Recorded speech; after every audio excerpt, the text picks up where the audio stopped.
तो नमस्कार, जय हिंद। मैं स्वागत करता हूं नितिन उपाध्याय आप सबकी टेस्ट वाला 2.0 परिवार में। जैसा कि आप लोगों को पता है कि एसएससी जीडी 2026 का जो है गागर में सागर सीरीज जो है पूरा आप लोगों के सामने आ गई है और उसका हम लोग हर सब्जेक्ट का जो है चैप्टर बाय चैप्टर जो है आप लोगों के सामने रिवीजन करवा रहे हैं, क्योंकि पेपर बहुत ही निकट है, आप लोगों को पता है। तो आज जो है सामान्य ज्ञान का हिस्ट्री में वैदिक सभ्यता हम लोग पढ़ने वाले हैं, ठीक है। इतिहास का जो है चैप्टर वैदिक सभ्यता, और ये जो है हिस्ट्री का दूसरा वीडियो आप लोग के सामने अपलोड होने वाला है, ठीक है। इसके पहले का जो हम लोग सिंधु घाटी सभ्यता का रिवीजन कर चुके हैं। जो लोग हमारे भाई उस वीडियो को नहीं देखे हैं वो लोग पहले जाकर पहले वाली वीडियो देखिए। इसी के जो पूरा एक प्लेलिस्ट तैयार कर दी गई है उसमें वीडियो आपका पड़ा हुआ है, ठीक। और जिन भाइयों को इसकी पीडीएफ चाहिए वो लोग टेलीग्राम चैनल को ज्वाइन कर लीजिए, जो कि इसी के डिस्क्रिप्शन बॉक्स में नीचे आपको कमेंट सेक्शन में मिल जाएगा। आप लोग वहां से जाइए, टेलीग्राम चैनल को हमारे ज्वाइन करिए, उसमें आपको इसकी पूरी पीडीएफ जो है बाकायदा मिल जाएगी, ठीक। आज जो है दूसरा वीडियो है, वैदिक सभ्यता को हम लोग पढ़ेंगे, ठीक। और आप लोगों से एक रिक्वेस्ट है कि जो भाई चैनल को सब्सक्राइब नहीं किए हैं कृपया करके वो बच्चे सब्सक्राइब कर लें हमारे, और चैनल को यार वीडियोस को लाइक कर दिया करिए भैया, और शेयर कर लीजिए, ठीक। ताकि जो भाई आपके इस वीडियो को नहीं पा रहे हैं वो भी आपके टेस्ट वाला 2.0 से आकर जुड़े इस परिवार से, और जो है बेहतर तरीके से अपनी तैयारी को आगे बढ़ा सकें, ठीक है। तो डायरेक्ट चलते हैं, टाइम को बिना वेस्ट किए हम लोग। तो हम लोग चैप्टर पे आपके आ गए हैं। चैप्टर आपके सामने दिया हुआ है, क्या है? वैदिक सभ्यता दिया है, ठीक। पिछले हम लोग सिंधु घाटी सभ्यता को कंप्लीट कर चुके हैं, पूरा हो गया है वो वाला वीडियो। आप लोग पहले वाले वीडियो में हैं। आज आप लोगों के सामने क्या है? वैदिक सभ्यता है। क्या है? वैदिक सभ्यता।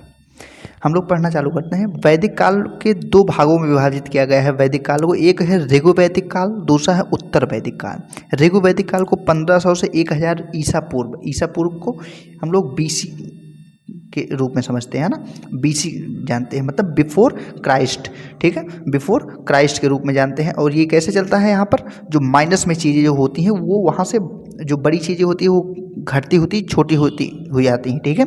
तो 1500 से 1000 बीसी जो है ईसा पूर्व है, वो आपका ऋग्वैदिक काल है। आप लोग ने पढ़ा था कि सिंधु घाटी सभ्यता कहाँ से लेकर कहाँ तक था, तो 2500 बीसी से लेकर आप लोग के सामने 1750 बीसी तक था, ठीक है, 1750 बीसी। उसके बाद फिर डायरेक्ट हम 1500 से 1000 बीसी के में देखते हैं ऋग्वैदिक काल को। इन जो 250 वर्षों का इतिहास है, 250 वर्षों का इतिहास, कितना? 250 वर्षों का ईयर का आपका जो इतिहास है वो आज भी जो है किसी भी लेखन कला में आपको मिला नहीं कि ये कब का इतिहास है, इसके बीच में क्या हुआ होगा क्या नहीं हुआ है यह नहीं पता चला। क्योंकि सिंधु घाटी सभ्यता का जब अंत हुआ है उसके बाद ये ऋग्वैदिक या उत्तर वैदिक जो कालीन सभ्यता आपके सामने दिख रही है ये कैसे आई है, इसके बारे में आज भी जो है इतिहासकारों के बीच में क्या है? मतभेद चलता है, ठीक। तो हम लोग डायरेक्ट चलते हैं। कह रहा है कि ऋग्वैदिक काल को दो भागों में बांटा है। एक ऋग्वैदिक 1500 से 1000 ईसा पूर्व, दूसरा उत्तर वैदिक 1000 से 600 ईसा पूर्व, ठीक। कह रहा है कि आर्यों के द्वारा निर्मित सभ्यता को क्या कहते हैं? हम लोग वैदिक सभ्यता के नाम से जानते हैं। किस सभ्यता से नाम से जानते हैं? वैदिक सभ्यता के नाम से जानते हैं, ठीक, आर्यों के द्वारा। दूसरा वैदिक सभ्यता एक क्या थी? एक ग्रामीण सभ्यता थी। सिंधु घाटी सभ्यता एक कैसी थी? देखो ऐसे ही चीज़ों को रिलेट करना है। नगरीय सभ्यता थी। क्या थी? नगरीय सभ्यता थी। सिंधु घाटी सभ्यता कैसी थी? नगरीय। और आर्यों द्वारा निर्मित सभ्यता कैसी थी? ये वैदिक सभ्यता थी। और ये ग्रामीण सभ्यता है। आर्यों की भाषा क्या थी? संस्कृत भाषा थी। आप लोग कमेंट में बताइए कि सिंधु घाटी सभ्यता में हमको किस चीज़ के साक्ष्य मिले हैं कि मनके जब बनते थे ना, मनके, जो मनके बनाने के साक्ष्य मिले हैं वो किस स्थान से मिले हैं? आप लोग एक कमेंट में बताइए, कमेंट में बताइए। अगर किसी को याद है तो बताइए, ठीक है, कमेंट में बताइए। और विशाल स्नानागार कहाँ मिला है? विशाल स्नानागार कहाँ पे है? विशाल स्नानागार कहाँ भैया? ये भी कमेंट करके बताइए आप लोग कि कहाँ पर पाया गया है। नेक्स्ट आपके सामने क्या कह रहा है? आर्य की भाषा क्या थी? संस्कृत। आर्य शब्द का अर्थ क्या होता है? श्रेष्ठ होना, ठीक है, सबसे उच्च स्तर पे होना, उसी को क्या कहते हैं हम लोग? आर्य। प्रारंभिक वैदिक काल में धनवान व्यक्ति को क्या कहा जाता था? गोमत, मतलब जिसके पास जितनी ज़्यादा गाय होती थी वह उतना ही धनवान व्यक्ति हुआ करता था, ठीक। मैक्स मूलर ने क्या बताया है कि आर्य मूल रूप से मध्य एशिया, बैक्ट्रिया के निवासी थे, मध्य एशिया के निवासी थे, ठीक है। ये मैक्स मूलर के द्वारा बताया गया है। मैक्स मूलर एक इतिहासकार हैं, उनके माध्यम से ये बातें बताई गई हैं, मध्य एशिया से आए हुए हैं। प्रशासन की इकाई को 5 भागों में उन्होंने बांट रखा था। कितने भागों में? देखो कितना सुदृढ़ व्यवस्था हमारे वैदिक काल में हमारे भारत की हुआ करती थी, ठीक। और आज के दक्षिणपंथी लोग हम लोगों को बताते हैं कि वो हम लोगों से ज़्यादा डेवलप हैं। जब वो लोग के बारे में सोचने की क्षमताएं नहीं थी, तब और हम और आप क्या हैं, अपने प्रशासन की इकाइयों को भी सभी चीज़ों में बांट के रखे थे, ठीक। आगे देखते हैं। नंबर 1 क्या है? कुल। दूसरा ग्राम। तीसरा विश्व। चौथा जन। और पांचवा क्या है आपका? राष्ट्र है, ठीक है। पांचवा क्या है? राष्ट्र। आर्य की मुख्य प्रमुख सामाजिक इकाई क्या हुआ करती थी? जन हुआ करती थी। क्या हुआ करती थी? जन हुआ करती थी। आर्यों का समाज कैसा था? पितृसत्तात्मक। अब यहाँ देखो, सिंधु घाटी सभ्यता में कमेंट करके बताइए, तुरंत हर जगह से रिलेट करना है, इसको तुरंत कंपेयर करना है। आर्यों की सभ्यता कैसी है? समाज पितृसत्तात्मक। अब बताइए सिंधु घाटी की सभ्यता कैसी थी? पितृसत्तात्मक थी या क्या थी? आप लोग को ये कमेंट करके बताना है, ठीक है। जिसको आता है वो बच्चा जरूर कमेंट करें।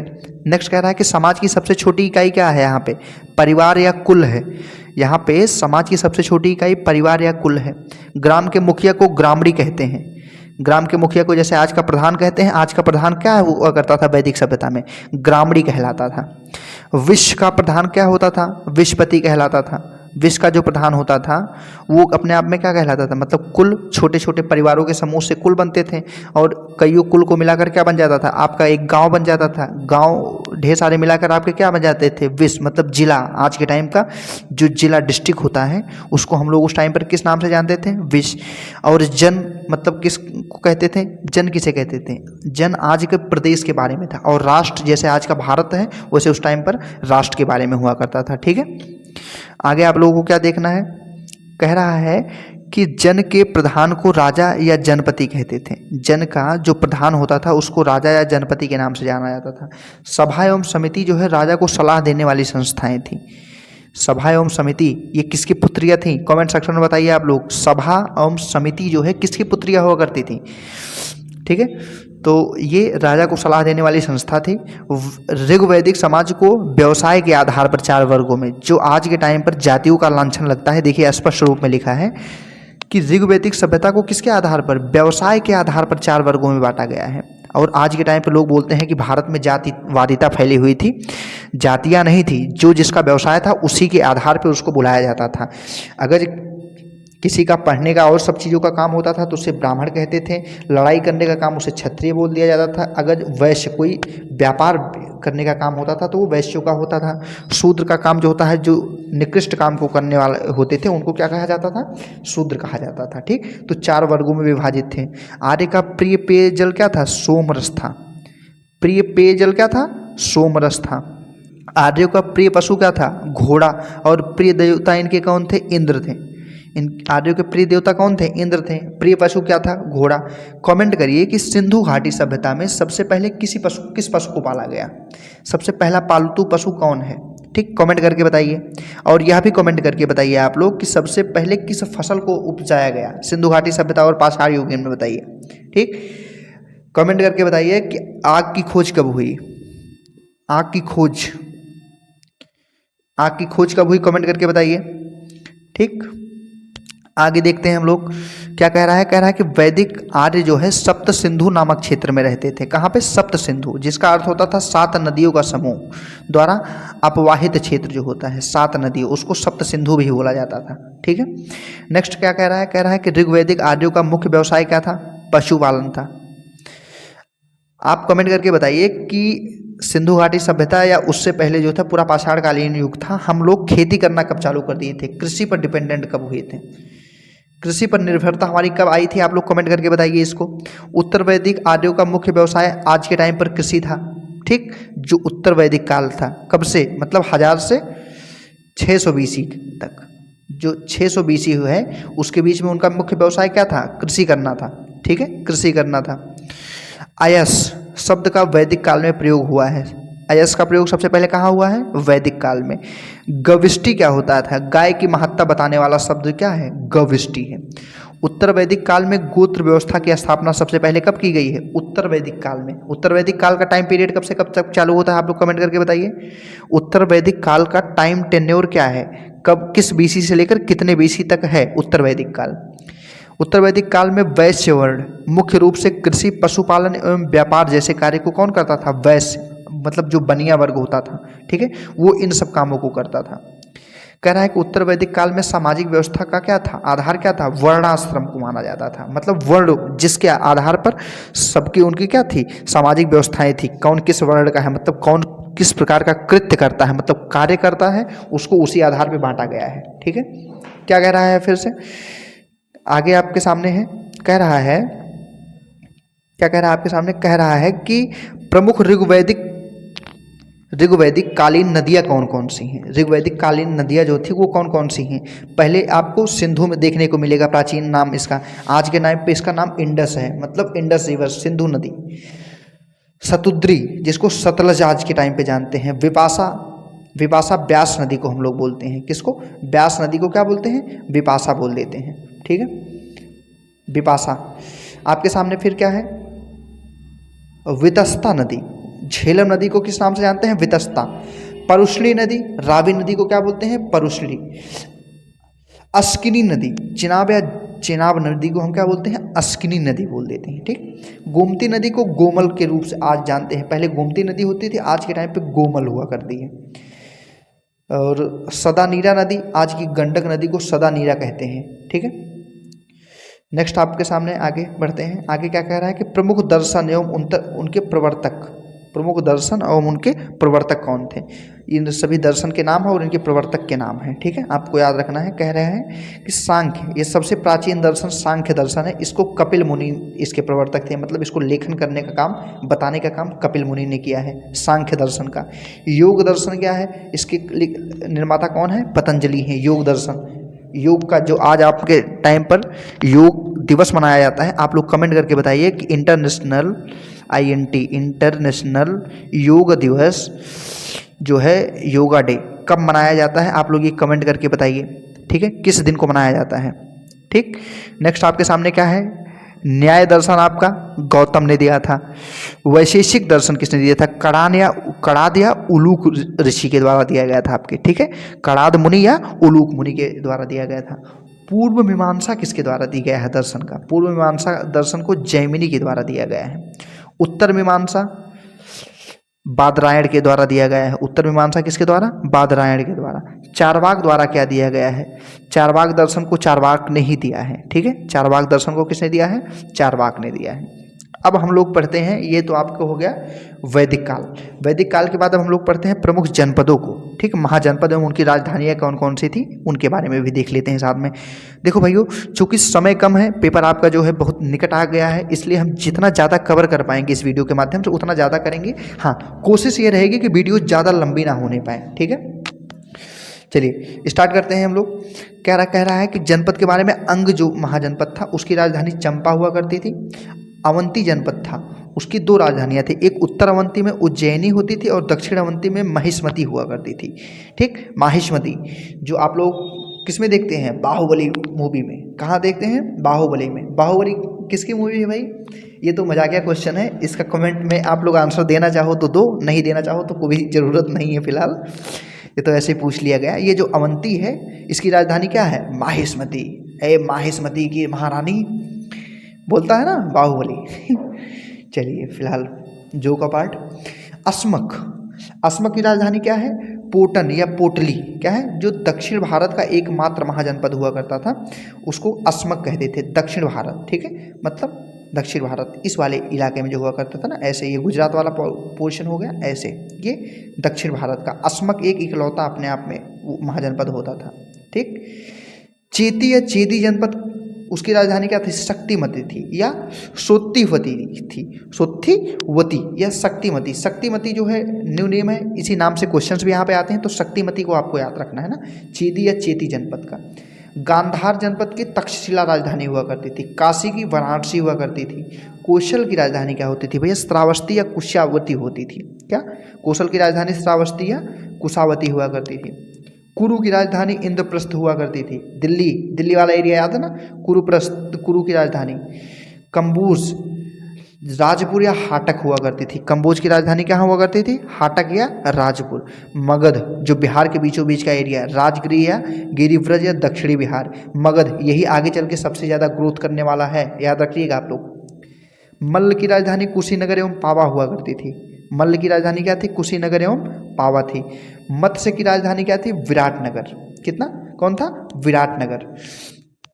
पांचाल की राजधानी क्या थी भैया? उत्तरी पांचाल की थी अहिच्छल चक्ष और दक्षिणी पांचाल की क्या थी?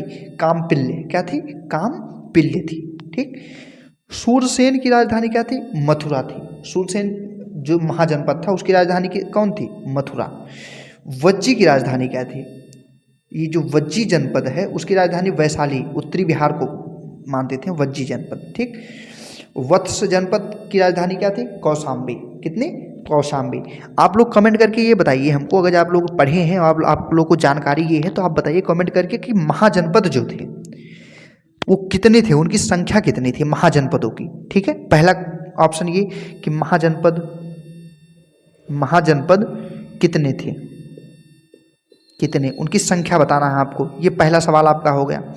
दूसरा सवाल आपको ये बताना है कि वर्तमान के भारत के अलावा ऐसा कौन सा महाजनपद था जो आपके इस भारतीय नक्शे से जो है आज के टाइम पे कटा हुआ है। ठीक, ये भारत के नक्शे से बाहर आज का कौन सा महाजनपद जो यहाँ पर है आज के टाइम पे। ठीक, ये आपका भारत का नक्शा है और ये जनपद यहाँ पर हुआ करता था। तो भारतीय भूभाग से दूर वर्तमान दृश्य को देखते हुए, ठीक, बताइए ऐसा कौन सा महाजनपद है जो बाहर है। ठीक, नेक्स्ट आप लोग देखिए, हम लोग जैन धर्म के बारे में पढ़ेंगे आज, साथ में ही जैन धर्म को भी कंप्लीट कर लेते हैं। ठीक है, क्योंकि समय बहुत कम है, मैंने बताया है, तो जितना ज़्यादा से ज़्यादा कवर हो जाएंगी चीज़ें, एक बार रिवाइज हो जाएगा उतना ही ज़्यादा ठीक है। ठीक है, जैन धर्म के बारे में देखते हैं। जैन धर्म कह रहा है महावीर स्वामी के जीवन से संबंधित महत्वपूर्ण तथ्य इसमें जो है पूछा जाता है जैन धर्म में। उनका जन्म कब हुआ है? 540 से 599 ईसा पूर्व में, बीसी में, 540 से 599 बीसी तक। ठीक है, जन्म स्थान क्या है? कुंडग्राम, वैशाली, आज के वर्तमान के बिहार में। बिहार को बुद्ध और उनकी महावीर की धरती कहते हैं, याद रखिएगा आप लोग, है ना। पिता का नाम बताइए। पिता का नाम सिद्धार्थ था। इनके वज्जी संघ के क्या थे? ज्ञात्रिक कुल के प्रधान हुआ करते थे। क्या हुआ करते थे? ज्ञात्रिक कुल के प्रधान, वज्जी संघ के। ठीक है, इनके पिता महावीर स्वामी जी के। माता का नाम इनके त्रिशला था। ठीक है, लिच्छवी नरेश चेटक की बहन हुआ करती थी वो, उनसे इनके पिता सिद्धार्थ की शादी हुई थी। इनकी माता का नाम त्रिशला था, पिता का नाम सिद्धार्थ था। ठीक है, वो वज्जी नरेश थे और ये लिच्छवी नरेश चेटक की बहन थी।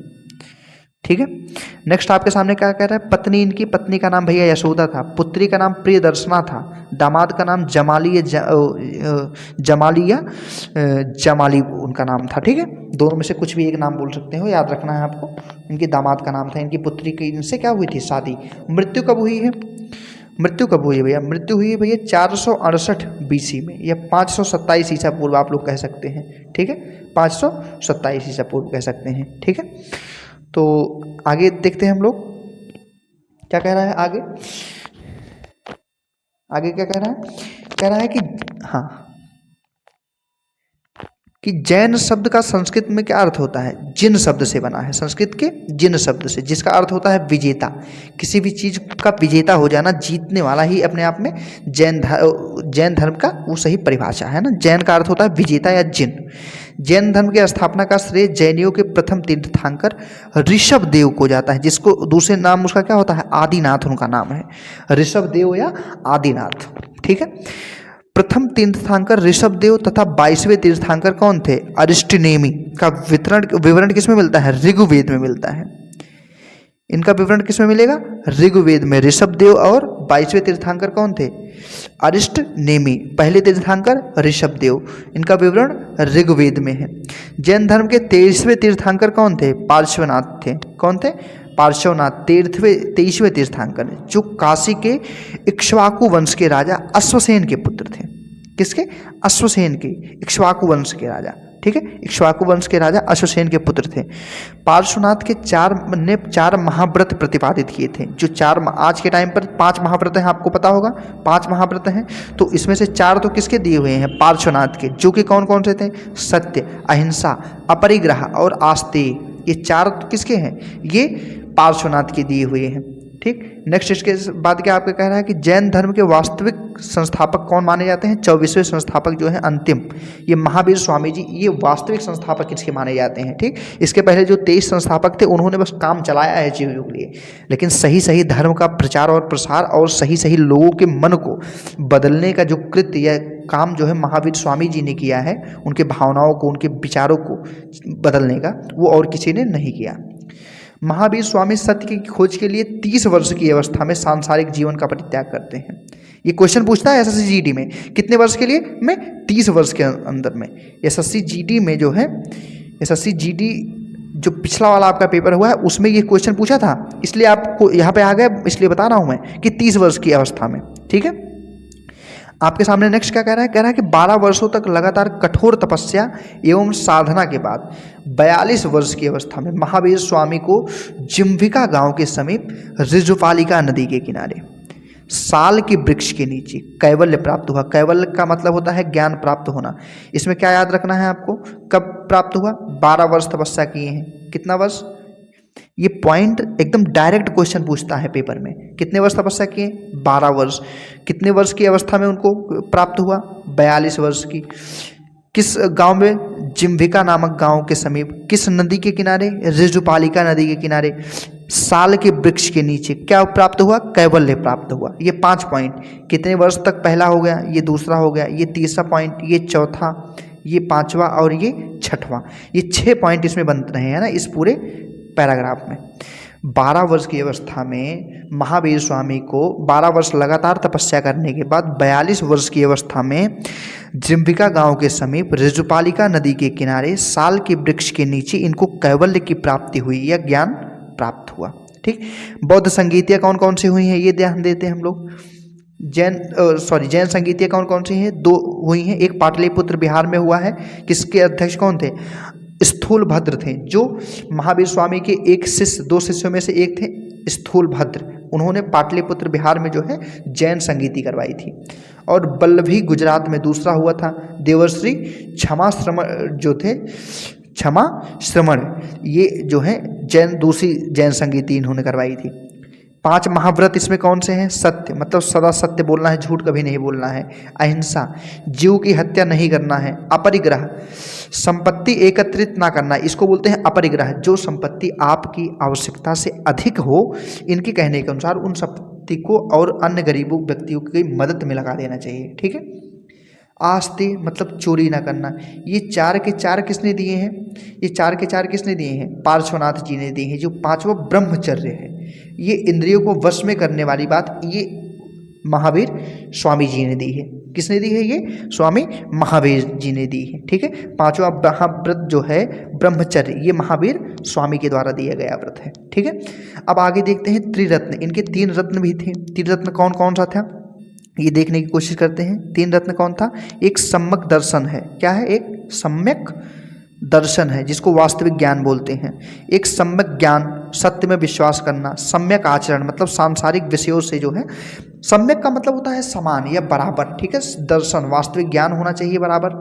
सम्यक ज्ञान मतलब सत्य में विश्वास आपका भी होना चाहिए। और सम्यक आचरण का मतलब सांसारिक विषयों में आपका जो है आचरण जो होता है वो सरल होना चाहिए। ठीक है। तो ये चीज़ें याद रखिए और साथ में आगे देखते हैं इसमें क्या दिया हुआ है। नेक्स्ट आपके सामने आगे क्या कह रहा है? कह रहा है कि संलेखना प्रथा क्या है? क्या कह रहा है? संलेखना प्रथा क्या है? तथा यह संथारा प्रथा जो है ये जैन धर्म से संबंधित है। संलेखना या संथारा प्रथा जो है ये जैन धर्म से संबंधित है। जैन धर्म को सामान्य बोलचाल की भाषा में की भाषा कैसी थी? प्राकृतिक थी। जैन धर्म की सामान्य बोलचाल भाषा कौन थी? प्राकृत थी। जैन साहित्य को आगम कहा जाता है। जैन साहित्य को क्या कहते हैं? आगम। जैसे हिंदुओं में भगवत गीता, मुस्लिमों में जो होता है कुरान होता है। ठीक है। वैसे ही जैनियों में क्या होता है? आगम होता है। जैन ग्रंथ क्या है? भगवती सूत्र के 16 महाजनपदों का उल्लेख इसमें वर्णित है। जैन ग्रंथ में जो भगवती सूत्र है इसमें 16 महाजनपद के बारे में बताया गया है। तो महाजनपद कितने हैं? 16 है। आप लोगों को पता है ना 16 महाजनपद। मैंने पूछा था अभी थोड़ी देर पहले क्वेश्चन में। भगवती सूत्र जो है, जो जैन ग्रंथ है एक, उसमें महावीर स्वामी के जीवन से संबंधित सभी विषय के बारे में बताया गया है भगवती सूत्र में। ठीक, आगे क्या कह रहा है? कह रहा है कि जैन धर्म के तीर्थंकरों का जीवन चरित्र क्या है? एक कल्पसूत्र में वर्णित है। किसमें? कल्पसूत्र में। जिसकी रचना किसने की है? भद्रबाहु ने संस्कृत भाषा में। पूछता है कि कल्पसूत्र किसकी रचना है? भद्रबाहु की रचना है। किस भाषा में निर्मित है? संस्कृत भाषा में। उसमें किसके जीवन चरित्र के बारे में बताया गया है? अब ये लोग आप कमेंट में करके बताइए कि कल्पसूत्र में किसका जीवन चरित्र के बारे में चर्चा की गई है। जो कल्पसूत्र है आपके सामने, ये किसके जीवन के बारे में बताता है? मस्तकाभिषेक जो है ये जैन धर्म का एक महापर्व है। महामस्तकाभिषेक जो होता है ये जैन धर्म का महापर्व है। प्रमुख जैन तीर्थंकर एवं प्रतीक चिन्ह। इससे भैया डायरेक्ट क्वेश्चन पूछता है। इससे डायरेक्ट क्वेश्चन पूछता है कि जो ऋषभ देव हैं या महावीर स्वामी हैं या पार्श्वनाथ जी हैं, उनका प्रतीक चिन्ह क्या है ये बताइए। 4 ऑप्शन आपके सामने देगा, तो इसको जरूर याद रखिएगा। ऋषभ देव ये थोड़ा कॉमन है, पूछा जाता है, लेकिन जरूरी नहीं कि इस बार पूछ लिया जाए। ज़्यादा संभावना जिसकी होगी वो हम जरूर बताएंगे आपको। ऋषभ देव, लेकिन याद रखिए कि इनका होता है वृषभ, ऋषभ से वृषभ या बैल या सांड, आप लोग याद रख सकते हैं इनका। ठीक है, तो ये कॉमन बन गया, इसलिए इसको एग्जामिनर इस पर ज़्यादा ध्यान नहीं देते हैं हम। संभवनाथ अश्व जिसका घोड़ा होता है। सुपार्श्वनाथ जो होते हैं ये स्वस्तिक या स्वास्तिक होता है। ठीक है, अनंतनाथ का सेन है। शांतिनाथ का मृग या हिरण है। मल्लिकनाथ का कलश है। ठीक है, मल्लिकनाथ का क्या है? कलश है। महावीर स्वामी का पूछता है भैया सिंह। अरिष्टनेमी का शंख भी पूछता है। आजकल ये दोनों फेवरेट बने हुए हैं एग्जामिनर के। अरिष्टनेमी जो है ये शंख है, इनका प्रतीक चिन्ह होता है। महावीर स्वामी का सिंह है। पार्श्वनाथ का क्या है? सर्व फन, सांप का जो फन होता है जो बनता है ना, उनको वो होते हैं, वो पार्श्वनाथ का है। नेमिनाथ का क्या है भैया? नीला कमल है। नेमिनाथ का क्या है? नीला कमल। मल्लीनाथ का क्या है? कलश है। और शांतिनाथ का मैंने बताया ये भी मृग या हिरण है। ठीक है, मृग या हिरण ये शांतिनाथ का है। ठीक है, तो भैया आज जैन धर्म कंप्लीट हो गया है। ठीक है, अब इसके आगे हम लोग पढ़ेंगे किसके बारे में भैया? पढ़ेंगे बौद्ध धर्म के बारे में। ठीक है, बौद्ध धर्म के बारे में पढ़ेंगे। ठीक है, आज जैन और बौद्ध और वैदिक तीनों खत्म करते हैं, ताकि कल को जो है मगध जनपद से स्टार्ट किया जाएगा, वो आसानी रहेगी। ठीक है, थोड़ी टाइम और लगेगा, आप लोग थोड़ा सा देख लीजिएगा। बौद्ध धर्म के बारे में 5 मिनट में चीज़ें जो है फिनिश हो जाएंगे, आप लोग टेंशन मत लीजिए। ठीक है, बौद्ध धर्म के बारे में हम लोग देखते हैं ना। बौद्ध धर्म के कह रहा है कि बौद्ध धर्म के जीवन के संबंधित चीज़ों को बता रहे हैं। कह रहे हैं इनका जन्म 563 BC में हुआ है। जन्म स्थान क्या भैया? लुम्बिनी नेपाल में। बचपन का नाम इनके सिद्धार्थ है। पिताजी का नाम शुद्धोधन है, जो शाक्य गण के प्रधान हुआ करते थे, शुद्धोधन। माता का नाम क्या है? महामाया। माता का क्या नाम है? महामाया। ठीक है, कोलीय गणराज्य से संबंधित थी। इनका पालन पोषण इनकी मौसी किसने किया था? प्रजापति गौतमी, इनकी मौसी ने ही इनका पालन पोषण किया है। ठीक है ना, और इनकी माता का नाम महामाया, पिताजी का नाम शुद्धोधन है। ठीक है, याद रखिए आप लोग। ठीक, आगे देखते हैं हम लोग क्या कह रहे हैं। इनके पत्नी का क्या नाम भैया? यशोधरा है। पुत्र का नाम राहुल। सारथी का नाम इनके चन्ना या चाण, जो जिस सारथी के दिखावे की वजह से इन्होंने अपना पूरा जीवन ही बदल दिया, वो चन्ना नाम था, जो इनको रथ पे बैठाकर सारथी बनकर निकला था भ्रमण करवाने के लिए। घोड़े का नाम भैया कंथक था। घोड़े का नाम भी पूछा जाता है, याद रखना। SSC GD 1 लाइनर क्वेश्चन का यार पूरा एग्जाम है, वो कुछ भी पूछ लेता है। ठीक है, तो कंथक याद रखेंगे। मृत्यु इनकी कब हुई थी? 483 BC में। 483 BC में। 483 BC में। जन्म इनका कब हुआ है? 563 में, और मृत्यु 483 ईस्वी में, सॉरी BC में। ठीक, आगे क्या कह रहा है? कह रहा है कि 29 वर्ष की अवस्था में सिद्धार्थ ने घर छोड़ा। अब आप लोग बताइए, अगर अभी थोड़ी देर पहले ध्यान से पढ़े हैं तो बताइए कि महावीर स्वामी जी ने कितने वर्ष की अवस्था में घर को छोड़ा है? ठीक, इन्होंने कितने वर्ष में? 29 वर्ष में सिद्धार्थ ने घर छोड़कर ज्ञान की तलाश में निकल पड़े। 6 वर्षों तक लगातार भटकने रहने के बाद 35 वर्ष की अवस्था में उरुवेला, जो वर्तमान का बोध गया है, उरुवेला में एक रात पीपल वृक्ष के नीचे, किस वृक्ष के? पीपल, बोधि वृक्ष जिसको बोलते हैं, के नाम से सिद्धार्थ को क्या हुआ? किसकी प्राप्ति हुई? ज्ञान की प्राप्ति हुई आपको। ठीक है, इनको ज्ञान की प्राप्ति हुई। कमेंट में आपको 3 चीज़ें बतानी है कि महावीर स्वामी को किस नदी के तट पर ज्ञान की प्राप्ति हुई है, कितने वर्ष की अवस्था में, वो नदी का नाम बताइए, वो वर्ष बताइए कि कितने वर्ष में प्राप्त हुआ है उनको। ये सब कमेंट करके आप लोगों को क्वेश्चन का आंसर देना है, अगर आप लोग ध्यान से चीज़ों को पढ़े हैं तो। अदरवाइज बस वैसे देख रहे हैं, टाइम पास कर रहे हैं तो बात ही अलग है। ठीक है, कितने वर्ष की अवस्था में उनको ज्ञान की प्राप्ति हुई है। और तीसरा पॉइंट इसमें दिया गया है, एक इसमें कहा है इसने कि 6 वर्ष की तपस्या। अब बताइए कि महावीर स्वामी कितने वर्ष की तपस्या की है, ये भी आपको बताना है। ठीक है, आगे बढ़ते हैं हम लोग।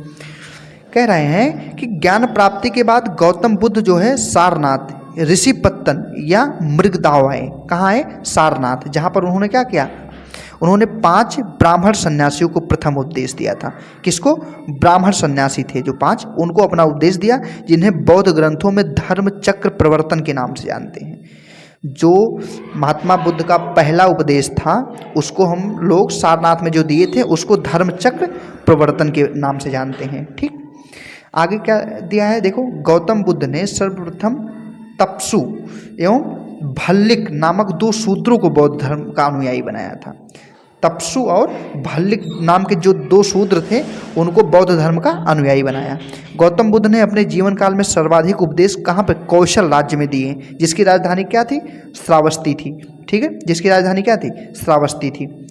गौतम बुद्ध की 80 वर्ष की अवस्था में 483 ईसा पूर्व में कुशीनगर नामक स्थान पर मृत्यु हुई है। क्या हुई है? मृत्यु। और इससे बौद्ध परंपरा में महापरिनिर्वाण कहते हैं। क्या कहते हैं? महापरिनिर्वाण कहते हैं। ठीक है, ये शब्द याद रखना, धर्म चक्र परिवर्तन, महापरिनिर्वाण, ये सब क्या चीज़ें हैं। ठीक है ना। नेक्स्ट आपके सामने आगे क्या कह रहा है कि गौतम बुद्ध के जीवन की प्रमुख घटनाओं से संबंधित जो बौद्ध धर्म के प्रतीक है उनके बारे में देखते हैं। प्रमुख घटना, इनका जन्म का जो प्रतीक है वो कमल और साँड़ है। ठीक, गृह त्याग जो महाअभिनिष्क्रमण कहते हैं उसका क्या है प्रतीक चिन्ह? घोड़ा। ज्ञान इनका पीपल का वृक्ष, बोधि वृक्ष के नाम से ही उसको जानने लगे हैं, पता ही है आप सबको। निर्माण जो इनका हुआ है उसको पद चिन्ह है उसका है। मृत्यु, महापरिनिर्वाण इसका जो है उसका प्रतीक चिन्ह क्या है? स्तूप है। क्या है? स्तूप।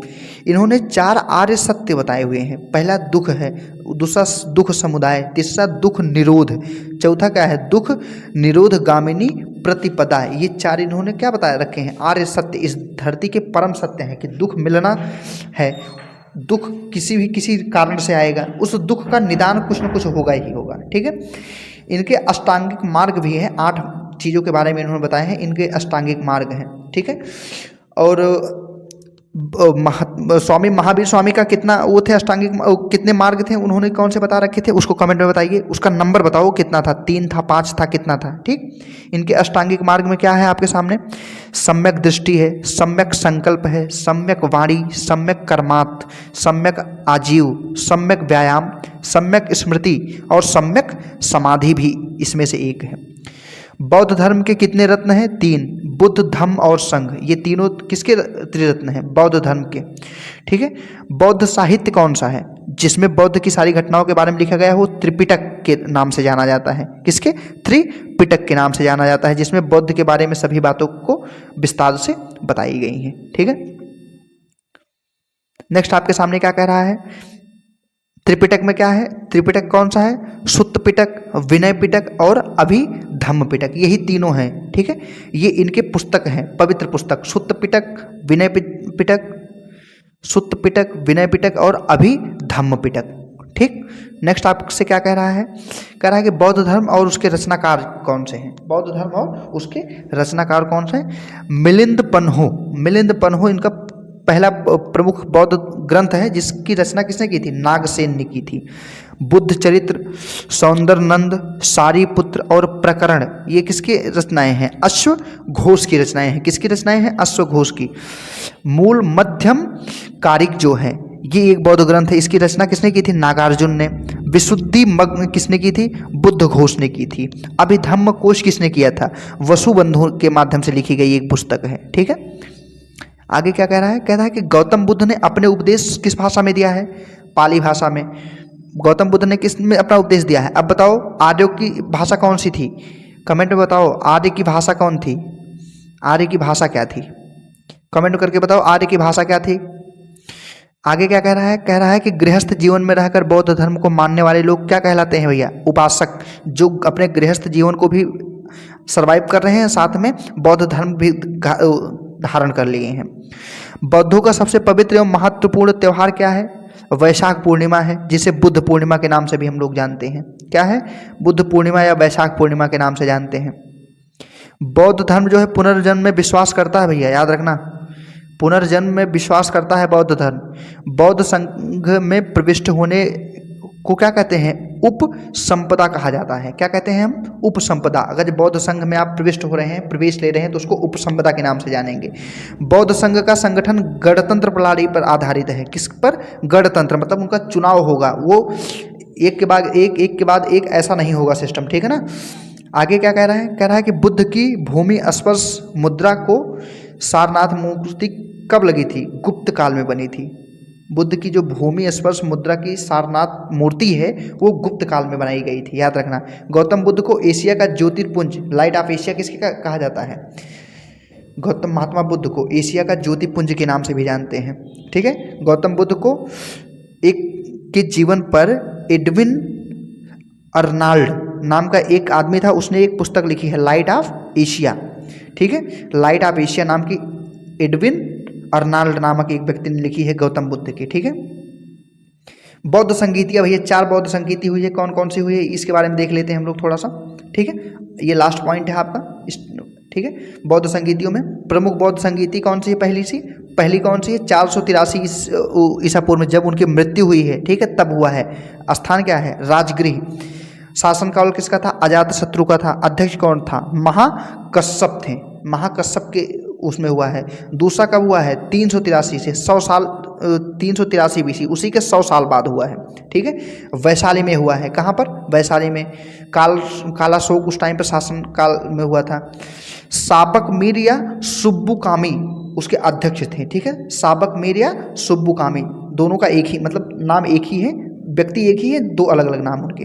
तीसरा कब हुआ है? लगभग 250 ईसा पूर्व में, 250 में पाटलिपुत्र में हुआ है, अशोक के काल में हुआ था, ठीक है। मोगलीपुत्र या तिस, मोगलीपुत्र और तिस इसके क्या थे? अध्यक्ष थे।